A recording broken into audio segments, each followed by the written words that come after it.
Hello friend, नमस्कार। मेरा नाम है संदीप और आप देख रहे हैं nothing impossible YouTube channel. Friends, आज के इस वीडियो में हम लोग जनसंख्या भूगोल के अंतर्गत विश्व में जनसंख्या वितरण के प्रतिरूप को जो है देखने वाले हैं। इससे पहले वाले वीडियो में हम लोगों ने विश्व की जनसंख्या वितरण के बारे में जाना था और विश्व की जनसंख्या वितरण के मापन कौन कौन से हैं उसके बारे में जानने का प्रयास किया था। अगर आपने उस वीडियो को नहीं देखा है तो आप प्ले लिस्ट में जाकर यूजीसी नेट जियोग्राफी 2020 के नाम से एक प्लेलिस्ट होगी, वहाँ पर वीडियो आपको वो मिल जाएगी। तो वीडियो को आइए देखते हैं, यानी कि विश्व जनसंख्या वितरण के प्रतिरूप के बारे में जानने का प्रयास करते हैं। इसको हम पूरा डिटेल में जानने का प्रयास करेंगे, इसलिए वीडियो को स्टार्टिंग से लेकर आप एंड तक जरूर देखें। हम सभी जानते हैं कि विश्व में जनसंख्या वितरण की सबसे महत्वपूर्ण विशेषता यह है कि जनसंख्या का असमान वितरण देखने को मिलता है हमें विश्व भर में। यानी कि आप सोच सकते हैं कि कहीं ऐसा नहीं कह सकते कि किसी एक ही जगह जो संकेंद्रित है पूरी विश्व की जनसंख्या, नहीं, कहीं पर ज़्यादा कहीं पर कम ये वितरण देखने को हमें मिलता है। तो आइए इसमें देखते हैं हम। विश्व में अधिक जनसंख्या का संकेंद्रण उत्तरी गोलार्ध में है, यानी कि जो ज़्यादातर जो हमारी पॉपुलेशन है वो आपके ग्लोब के उत्तरी गोलार्ध में जो है ज़्यादातर निवास करती है। ज़्यादातर जनसंख्या दक्षिणी गोलार्ध में आपका बहुत कम है, लेकिन ज़्यादातर जो जनसंख्या आपकी है वो उत्तरी गोलार्ध में है। आगे अगर हम इसमें देखें तो वर्तमान की जनसंख्या लगभग जो है 6.5 अरब से अधिक है, परंतु इस जनसंख्या का वितरण सभी स्थान पर समान नहीं होता। जैसे कि मैंने अभी स्टार्टिंग में आपको बताया कि ये जो टोटल पॉपुलेशन है 6.5, इसका जो है समान वितरण जो है हर जगह पर नहीं है, कहीं पर ज़्यादा कहीं पर है ही नहीं। तो इस प्रकार से जो है इसका वितरण हमें देखने को मिलता है। विश्व में 90% जनसंख्या जो है 10% भूभाग पर निवास करती है। इसके निवास स्थान को 4 भागों में बांटा गया है। पहला है पूर्वी एशिया, दूसरा दक्षिणी एशिया और तीसरा है पश्चिमी यूरोप तथा चौथा है पूर्वी एंग्लो अमेरिका। तो यहाँ से एक बार समझने का प्रयास करते हैं कि विश्व की जो 90% जो पॉपुलेशन है, जनसंख्या है, वो 10% भूभाग पे जो है निवास करती है। यानी कि हमारे पास अभी 90% लैंड जो और बचता है, यानी कि 90% जो पॉपुलेशन है वो 10% भूभाग पे जो है निवास करती है। और फिर इसके बाद मैंने आपको बताया कि इसके निवास स्थान को जो है 4 भागों में बांटा गया है। पहला जो आपका था पूर्वी एशिया, फिर दूसरा है दक्षिणी एशिया और तीसरा है पश्चिमी यूरोप तथा आपका चौथा है पूर्वी एंग्लो अमेरिका। तो इन 4 भागों में इसको डिवाइड किया गया है। आगे अगर इसमें हम देखें तो जनसंख्या का अधिक जन जमाव एशिया के तटीय भाग एवं नदी घाटी क्षेत्रों में है। यानी कि ज़्यादातर जो जनसंख्या का जमाव है वो एशिया के तटीय भागों एवं नदी घाटी क्षेत्रों में देखने को मिलता है। अब कारण क्या है उसको भी जान लेते हैं। क्योंकि यहाँ की भूमि जो है उपजाऊ होती है तथा कृषि अर्थव्यवस्था जीवन का मुख्य आधार है। यानी कि किसी भी इंसान को फलने फूलने के लिए जो है यहाँ की कंडीशन जो है बहुत ही अच्छी है, जिसके वजह से ज़्यादातर पॉपुलेशन इन क्षेत्रों में देखने को मिलती है। यहाँ पे एक बार मैं रिपीट और कर देता हूँ, क्योंकि यहाँ पर की भूमि जो है उपजाऊ होती है। भूमि उपजाऊ है तो आप एग्रीकल्चर कर सकते हैं, एग्रीकल्चर करेंगे तो आप जो है खाने की जितने भी खाद्य पदार्थ हैं उनको उगा सकते हैं। और फिर उसके बाद इसमें दिया गया है कि कृषि अर्थव्यवस्था जो है जीवन का मुख्य आधार है। यहाँ के लोगों के जो जीवन का मुख्य आधार है वो कृषि अर्थव्यवस्था है। इसी तरह देखा जाए तो विश्व की लगभग 20 से 25% जनसंख्या जो है चीन में निवास करती है तथा भारत में जो है 17% जनसंख्या निवास करती है। यानी कि विश्व की जो टोटल पॉपुलेशन है उस पॉपुलेशन में से 20 से 25% जो है चीन में निवास करती है और 17% जो पॉपुलेशन है वो भारत में निवास करती है। तो अगर मोटे तौर पे माना जाए तो 50% के आसपास तत्कालीन समय में जो है जनसंख्या विश्व की ये चीन और भारत में निवास करती है। ये दो देशों को मिलाकर जो है 50% के आसपास जो जनसंख्या है वो यहाँ पर निवास करती है, चीन और भारत में। फिर इसके बाद आगे देखते हैं इसमें कि कुल मिलाकर 55 से अधिक जनसंख्या जो है यहाँ पे 55% से जो अधिक जनसंख्या तटीय भागों में निवास करती है। जो तटीय भाग है या तटीय क्षेत्र है वहाँ पर निवास करती हैं। तो उम्मीद करता हूँ यहाँ से आपको अच्छे से समझ में आ गया होगा। और एक बात मैं चीन के बारे में और बता रहा हूँ कि चीन की जो अधिकांश जनसंख्या है वो पूर्वी तथा दक्षिणी पूर्वी भाग में पाई जाती है, और इसी प्रकार से जो है भारत की जो लगभग आधी जनसंख्या है वो सतलज तथा गंगा के मैदानी एवं डेल्टा वाले जो क्षेत्र है वहाँ पर पाए जाते हैं। तो इन दोनों का मिला के मैंने आपको बताया कि 55% जो पॉपुलेशन है इन क्षेत्रों में, जिन क्षेत्रों का मैंने नाम अभी बताया चीन में और फिर भारत के अंतर्गत, तो यहाँ पर निवास करती है। उम्मीद करता हूँ यहाँ तक आपको क्लियर हो गया। अगर कुछ भी नहीं समझ में आए तो आप कमेंट बॉक्स में निसंकोच पूछ सकते हैं। आइए आगे देखते हैं इसमें। तो अब हम इसमें देखने वाले हैं जनसंख्या की दृष्टि से विश्व के 10 बड़े देश। हम वितरण की बात कर रहे हैं, तो इसमें हम 10 देशों को देखेंगे जिसमें कहाँ पर कितनी जनसंख्या है वो भी प्रतिशत में इसको जानने का प्रयास करेंगे। तो यहाँ पर आप देख सकते हैं कि एक तरफ मैंने देश का नाम लिखा है, दूसरे तरफ प्रतिशत का नाम लिख रखा है। तो आप देख सकते हैं पहले पॉइंट में चीन के बारे में लिखा गया है। तो चीन की जो पॉपुलेशन है वो 19.5% है। ये जो आंकड़े मैं बता रहा हूँ आप सभी को, ये आंकड़े जो है 2004 के हैं, जो कि संयुक्त राष्ट्र संघ के द्वारा प्रस्तुत किए गए थे। आगे हम बात करेंगे भारत के संदर्भ में, तो यहाँ पर जो है 17% जो है पॉपुलेशन आपकी रहती है। फिर उसके बाद यूएसए की बात करें तो यहाँ पे 4.5% जो है जनसंख्या निवास करती है पूरे विश्व भर की। ठीक है, विश्व में जो है 4.5% जनसंख्या जो है यूएस में निवास करती है। उसी प्रकार से 17% भारत में और 19.5% चीन में।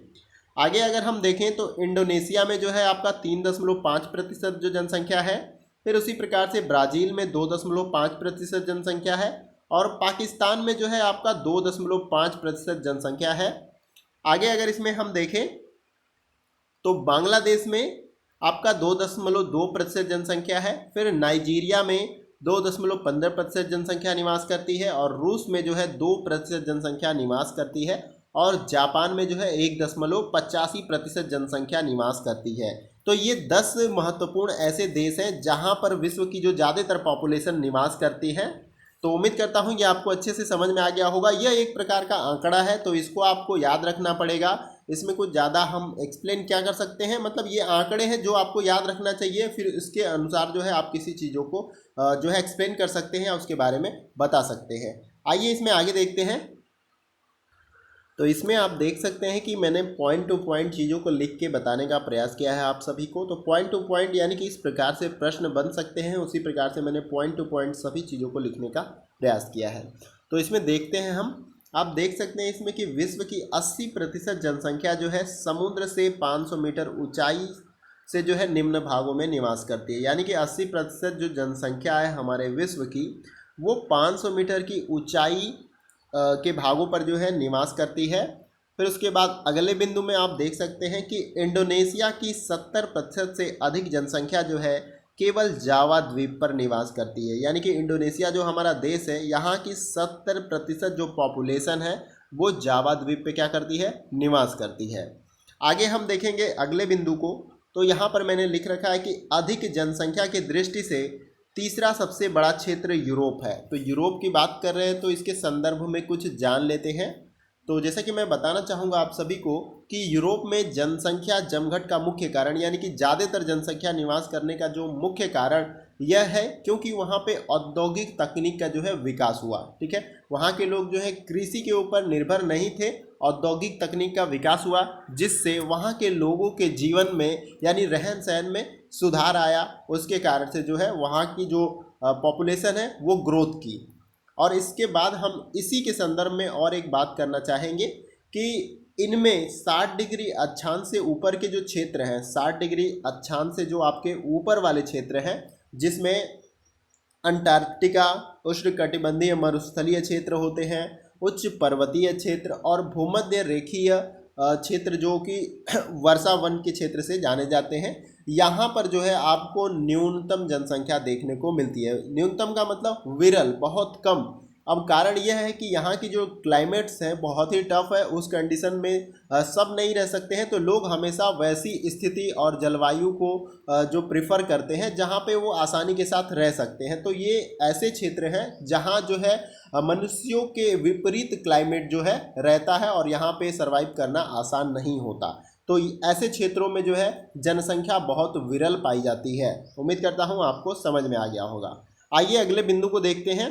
अगले पॉइंट में मैंने लिखा है कि संयुक्त राज्य अमेरिका तथा कनाडा की 85% से अधिक जनसंख्या जो है 100 डिग्री पश्चिमी देशांतर रेखा के पूर्वी भाग में पाई जाती है।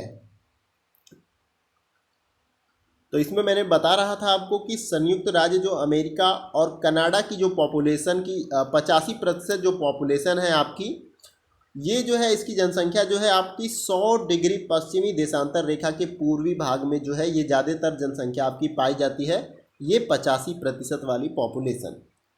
आगे देखेंगे हम अगले बिंदु में। अगले बिंदु में मैंने लिखा है कि दक्षिणी अमेरिका में जनसंख्या का अधिकांश भाग नगरों में पाया जाता है, यानी कि जो साउथ अमेरिका है वहाँ की जो पॉपुलेशन है उसका जो अधिकांश भाग है वो महानगरों में देखने को मिलता है। ज़्यादातर जो पॉपुलेशन है वो महानगरों में पाया जाता है। अगले बिंदु में मैंने लिखा है कि बांग्लादेश की 90% जो पॉपुलेशन है, 90% से जो अधिक पॉपुलेशन है वो गंगा ब्रह्मपुत्र के डेल्टाई भागों में जो है केंद्रित है। यानी कि ये जो ब्रह्मपुत्र, गंगा और ब्रह्मपुत्र के डेल्टा वाले क्षेत्र हैं वहाँ पे जो है बांग्लादेश के 90% तक जो है पॉपुलेशन निवास करती है। आइए अगले बिंदु में देखते हैं।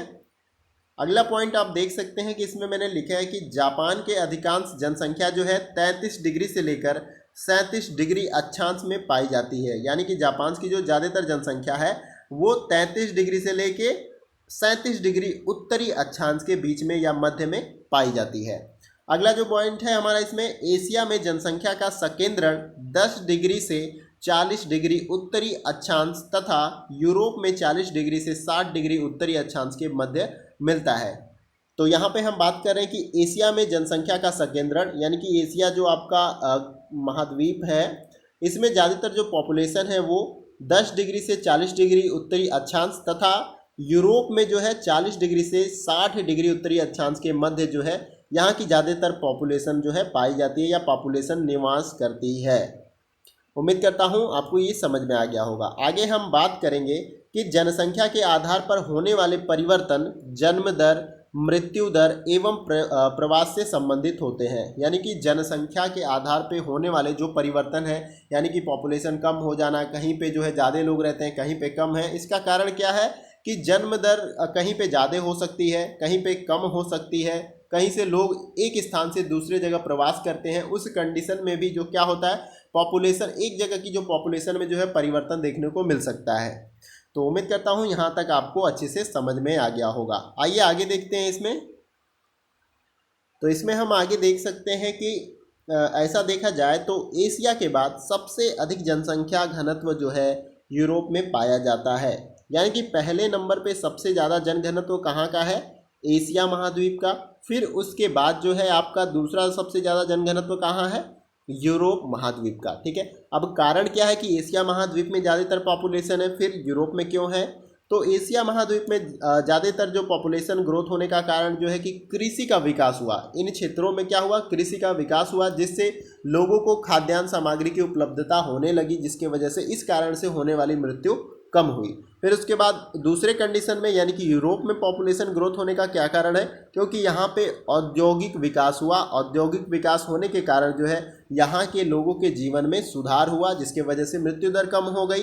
तो यहाँ भी पॉपुलेशन ग्रोथ ज़्यादा हुई। ठीक है, जिसके वजह से यहाँ पे क्या है, पॉपुलेशन डेंसिटी ज़्यादा हुई। ये दूसरे नंबर पे है आपका, और पहले नंबर पे एशिया महाद्वीप है पॉपुलेशन डेंसिटी में। तो उम्मीद करता हूँ यहाँ तक आपको समझ में आ गया। अब आगे इसमें देखेंगे हम। मैंने यहाँ तक आपको बताया कि ऐसा देखा जाए तो एशिया के बाद जो सबसे अधिक जनसंख्या घनत्व जो है यूरोप में पाया जाता है।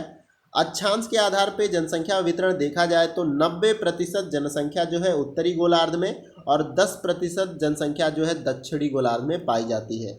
यानी कि जो ये आपका ग्लोब है इसको 20 से हम डिवाइड करते हैं तो ये हमारा नॉर्थ पोल है, नॉर्थ साइड है, और ये क्या है, साउथ साइड है। तो 90% जो जनसंख्या है आपका वो आपका कहाँ पर है, उत्तरी गोलार्ध में जो है आपका 90% जनसंख्या निवास करती है। ज़्यादातर लैंड वाला भाग भी जो है आपका उत्तरी गोलार्ध में ही है। और 10% जो जनसंख्या आपका है वो कहाँ पर है, दक्षिणी गोलार्ध में निवास करती है, जिधर लैंड क्षेत्र बहुत कम है। तो उम्मीद करता हूँ यहाँ तक आपको अच्छे से समझ में आ गया होगा। इसमें एक पॉइंट और बताना चाहूँगा कि पृथ्वी को जो है दो भागों में बांटा गया है, एक है आपका इक्विमीन और दूसरा है नॉन इक्विमीन। अब इक्विमीन क्या होता है, इक्विमीन का मतलब वह क्षेत्र जहाँ जो क्षेत्र जो है मनुष्यों के निवास योग्य होती है उसको इक्विमीन बोला गया है। तो इसको आप जरूर याद रखिएगा, इससे भी प्रश्न जो है आपसे कई बार पूछे गए हैं प्रीवियस ईयर में, और ये थोड़ा सा इंपॉर्टेंट हो जाता है आप सभी के लिए। इक्विमीन किसे कहते हैं, ये जो क्षेत्र होता है वो निवास योग्य होता है मनुष्यों के, और नॉन इक्विमीन जो क्षेत्र होता है वो अयोग्य होता है, मतलब मनुष्यों के निवास के लिए अयोग्य क्षेत्र होता है आपका नॉन इक्विमीन। इक्विमीन और नॉन इक्विमीन के बारे में आपको अच्छे से समझ में आ गया होगा। इक्विमीन का मतलब निवास योग्य क्षेत्र, नॉन इक्विमीन का मतलब अयोग्य अयोग्य है, यानी कि ये क्षेत्र मनुष्य के लिए अयोग्य है, निवास यहाँ पे मनुष्य नहीं कर सकते हैं। तो उम्मीद करता हूँ ये भी पॉइंट आपको अच्छे से समझ में आ गया होगा। आइए आगे देखते हैं इसमें। अब हम इसमें देखेंगे उत्तरी गोलार्ध में विश्व की जनसंख्या का अक्षांशीय वितरण किस प्रकार से, उसको देख लेते हैं और समझ लेते हैं। तो यहाँ पर देख सकते हैं कि मैंने बिंदुवार लिखा है, तो इसको एक एक करके देख लेते हैं। लेकिन इसको बताने से पहले मैं आपको कुछ और इम्पोर्टेंट पॉइंट्स इसमें बता देता हूँ। आप सभी जानते होंगे कि विकासशील राष्ट्रों में जो है जनसंख्या विस्फोट का कारण मृत्यु दर की तीव्र गति से कमी होने के कारण जो है देखने को मिलता है। फिर इसके बाद जो है एशिया के बाद जो है सबसे अधिक घनत्व जो है यूरोप में पाया जाता है, जैसा कि मैंने आपको बताया। यदि अक्षांशों के आधार पर जनसंख्या का वितरण देखा जाए तो 90% जो है जनसंख्या उत्तरी गोलार्ध में, जो कि मैंने आपको अभी बताया, और 10% जो जनसंख्या आपका दक्षिणी गोलार्ध में पाया जाता है। तो उम्मीद करता हूँ यहाँ पर आपको अच्छे से समझ में आ गया होगा कि विकासशील राष्ट्रों में जो है जनसंख्या विस्फोट का मुख्य कारण क्या है, मृत्यु दर में कमी। इस कारण से जैसे विकासशील देश हमारा अपना भारत है, और भी कई सारे देश है, चीन है, जो विकासशील देशों के अंतर्गत आते हैं। तो यहाँ पे जनसंख्या विस्फोट का मुख्य कारण क्या है, मृत्यु दर में कमी। अब यहाँ पर हम देख लेते हैं उत्तरी गोलार्ध में विश्व जनसंख्या का जो अक्षांशीय वितरण है। तो आप देख सकते हैं पहले बिंदु में हम देखेंगे 0 डिग्री से 20 डिग्री उत्तरी अक्षांशों के बीच कितनी प्रतिशत जो है जनसंख्या निवास करती है। तो 10% जनसंख्या जो है एशिया महाद्वीप में जो है 0 डिग्री से लेकर 20 डिग्री उत्तरी अक्षांश के बीच में निवास करती है। दूसरे बिंदु में हम देखेंगे 20 डिग्री से 40 डिग्री उत्तरी अक्षांश के मध्य जो है 50% से अधिक जो है एशिया महाद्वीप में जनसंख्या निवास करती है, 20 डिग्री से 40 डिग्री उत्तरी अक्षांश के मध्य। तीसरे बिंदु में आप देख सकते हैं 40 डिग्री से 60 डिग्री और उत्तरी अक्षांश में जो है आपका 30% जनसंख्या जो निवास करती है, जो कि यूरोप महाद्वीप के अंतर्गत है। और फिर इसके बाद जो है लास्ट में 60 डिग्री उत्तरी अक्षांश से ऊपर जो है 1% जो है जनसंख्या निवास करती है। इसका कारण भी है कि वहाँ के क्लाइमेट जो है हमारे मतलब रहने योग्य नहीं है, या तो बहुत ज़्यादा ठंड है या तो बहुत ज़्यादा गर्म है। इस कारण से वहाँ पे ज़्यादातर जनसंख्या निवास नहीं करती है, इसलिए 1% का जो हिस्सा है वो 60 डिग्री उत्तरी अक्षांश के ऊपर लिया गया है। उम्मीद करता हूँ कि ये उत्तरी गोलार्ध में विश्व की जनसंख्या अक्षांशीय वितरण जो है आपको समझ में आ गया होगा। अब इसमें हम कुछ महत्वपूर्ण बिंदु को और देखेंगे, ताकि आपको वो जो एग्ज़ाम में एक्स्ट्रा पूछे जाते हैं वो उसके बारे में भी मैं बताना चाहूँगा। तो मैं बताना चाहूँगा जनसंख्या वृद्धि के योगदान में ऐसे कौन से फैक्टर हैं जो ज़्यादातर जो है योगदान देते हैं। ऐसा क्या कारण है कि जनसंख्या जो है ग्रोथ कर दी जाती है। एक तो आपका है कृषि का विकास, यानी कि जिन क्षेत्रों में, जितने भी क्षेत्र मैंने बताए आपको, जिन क्षेत्रों में एग्रीकल्चर का डेवलपमेंट हुआ या विकास हुआ, तो उन क्षेत्रों में जो है खाद्यान्न सामग्री की आपूर्ति जो है पर्याप्त मात्रा में होने लगी, और इस खाद्यान्न समस्या के कारण जो मृत्यु होती है वो कम होने लगी, जिसके वजह से वहाँ की पॉपुलेशन ग्रोथ करने लगी। एक तो ये था, और दूसरा जो आपका है आपका औद्योगिक विकास, यानी कि जिन क्षेत्रों में औद्योगिक विकास होने लगा वहाँ के लोगों में रहन सहन खान पान सभी चीज़ों में जो है परिवर्तन देखने को मिला या सुधार देखने को मिला। उस कारण से भी जो है मृत्यु दर कम होने लगी, इसके वजह से उन क्षेत्रों में भी पॉपुलेशन की ग्रोथ बढ़ने लगी। और उसके बाद तीसरे नंबर में है जो आपका कि चिकित्सकीय क्षेत्रों का जो है विकास होने लगा, यानी कि इसके कारण से भी मृत्यु दर में कमी आई, यानी कि जो लोग मरने को होते थे उनको भी जो है अब हेल्थ फैसिलिटी के कारण बचाया गया, उसके कारण से भी पॉपुलेशन ग्रोथ ज़्यादा हुई। यानी मृत्यु दर कम होने के कारण जो है आपकी पॉपुलेशन ग्रोथ बढ़ती गई। तो ये 3 ऐसे फैक्टर थे जिनके योगदान से जो है पॉपुलेशन की ग्रोथ होती गई। अब हम बात करेंगे एक और इम्पोर्टेंट पॉइंट के बारे में कि सर्वाधिक जनघनत्व वाले कौन ऐसे 4 देश हैं, और फिर विश्व में जो न्यूनतम घनत्व रखने वाले कौन से देश हैं उसके बारे में भी जान लेते हैं, क्योंकि इससे भी जो है कई बार प्रश्न आपसे पूछे गए। अगर आप प्रीवियस ईयर के क्वेश्चन पेपर को सॉल्व किए होंगे तो आपको इस प्रकार के प्रश्न जरूर देखने को मिले होंगे। तो पहले हम बात कर लेते हैं सर्वाधिक जनघनत्व वाले कौन कौन से देश हैं। तो आपने पहला नाम जरूर सुना होगा, बांग्लादेश। ये सबसे ज़्यादा पॉपुलेशन डेंसिटी वाला क्षेत्र है। पॉपुलेशन डेंसिटी का मतलब कि प्रति वर्ग किलोमीटर में रहने वाले लोगों की संख्या, यानी कि प्रति वर्ग किलोमीटर में अगर ज़्यादा लोग रहते हैं तो जनघनत्व ज़्यादा है आपका, कम रहते हैं तो जनघनत्व आपका कम है। उम्मीद करता हूँ आपको ये समझ में आ गया होगा। तो सर्वाधिक जनघनत्व वाले पहला जो क्षेत्र है हमारा बांग्लादेश है, दूसरा ताइवान है आपका, तीसरा दक्षिणी कोरिया है, फिर उसके बाद चौथा लेबनान है। तो ये 4 जो है इस नंबर ऑर्डर में जो है 4 सबसे ज़्यादा जनघनत्व वाले देश हैं। इसी प्रकार से हम आगे बात कर लेते हैं विश्व में न्यूनतम जनघनत्व वाले देश, यानी कि प्रति वर्ग किलोमीटर में कम जनसंख्या जो निवास करती है उसको हम क्या कहते हैं, न्यूनतम जनघनत्व वाले देश या क्षेत्र कहते हैं। तो इसमें जो है आपका पहला मंगोलिया आ जाएगा। मंगोलिया के में कारण ये है कि मंगोलिया का डेजर्ट्स, वहाँ का क्लाइमेट थोड़ा हैवी है, इसके कारण से यहाँ पॉपुलेशन कम है यानी न्यून है। फिर नमीबिया है आपका, फिर ऑस्ट्रेलिया, फिर उसके बाद कनाडा, यानी कि इनके यहाँ क्षेत्र बहुत ज़्यादा हैं और उसके अकॉर्डिंग जो है पॉपुलेशन कम है। तो विश्व में न्यूनतम घनत्व वाले देश कौन से हैं? मंगोलिया, नमीबिया, ऑस्ट्रेलिया और कनाडा। और जो है जनघनत्व मतलब सर्वाधिक जनघनत्व वाले मैंने आपको बताया बांग्लादेश, ताइवान, दक्षिण कोरिया और लेबनान। मैं इसको रिपीट इसलिए कर दे रहा हूँ कि ये बहुत ही इंपॉर्टेंट आप सभी के लिए हो जाता है, क्योंकि इस प्रकार के प्रश्न जो है बहुत ज़्यादा पूछे जाते हैं। उम्मीद करता हूँ कि वीडियो का सेशन आप सभी को अच्छा लगा होगा।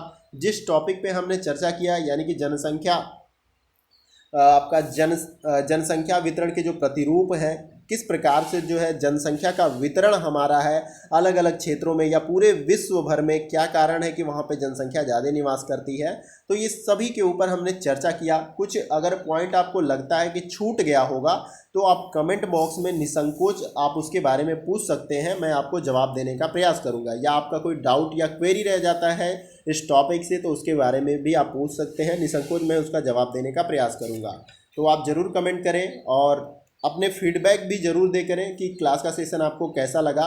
जैसा भी लगे आप जो है ऑनेस्टी या ईमानदारी के साथ ज़रूर आप फीडबैक देने का प्रयास करें। अगर आपके लिए कोई टॉपिक बहुत ही इंपॉर्टेंट है उसके बारे में भी आप मेंशन कर सकते हैं, उस टॉपिक पे भी मैं वीडियो आपको बना के प्रोवाइड कर दूंगा आप सभी के लिए, अगर वो इम्पॉर्टेंट होगा। अभी तो हम लोगों ने इस वीडियो में बात किया जनसंख्या प्रतिरूप के बारे में, जनसंख्या वितरण के। अब फिर इसके बाद नेक्स्ट वीडियो में हम देखेंगे विश्व जनसंख्या वितरण को प्रभावित करने वाले जो फैक्टर है, यानी कि कहीं पे इतनी सारी जनसंख्या या इतनी पॉपुलेशन आखिर क्यों है, उसका फैक्टर या कारक कौन से हैं। तो इन सभी के ऊपर हम चर्चा करेंगे नेक्स्ट वीडियो में, और वो भी पूरी डिटेल में। तो आप अगर अभी तक जुड़े नहीं हैं इस चैनल से तो आप ज़रूर जुड़ जाइए अगर नए व्यूअर हैं, और उसके बाद जो बेल आइकन का बटन होता है उसको आप प्रेस कर लें, क्योंकि इस चैनल पे लगभग हम लोग हर एग्ज़ाम के प्रिपरेशन कराते हैं। तो उनसे जुड़ी जो इम्पोर्टेंट वीडियो की नोटिफिकेशन होती है तो वो आपको आसानी के साथ प्राप्त हो जाएगा। तो आप ज़रूर इस चैनल को ज्वाइन करें और उसके बाद बेल आइकन को ज़रूर प्रेस कर लें, क्योंकि बेल आइकन को प्रेस करेंगे तो आपको जो भी वीडियो अपलोड की जाएगी इस चैनल पे उसकी नोटिफिकेशन आसानी के साथ आपको प्राप्त हो जाएगी। तो फ्रेंड्स आज के वीडियो में बस इतना ही, फिर मिलते हैं नेक्स्ट वीडियो में कुछ और इंपॉर्टेंट टॉपिक और इंपॉर्टेंट क्वेश्चन के साथ। तब तक के लिए जय हिंद, जय भारत।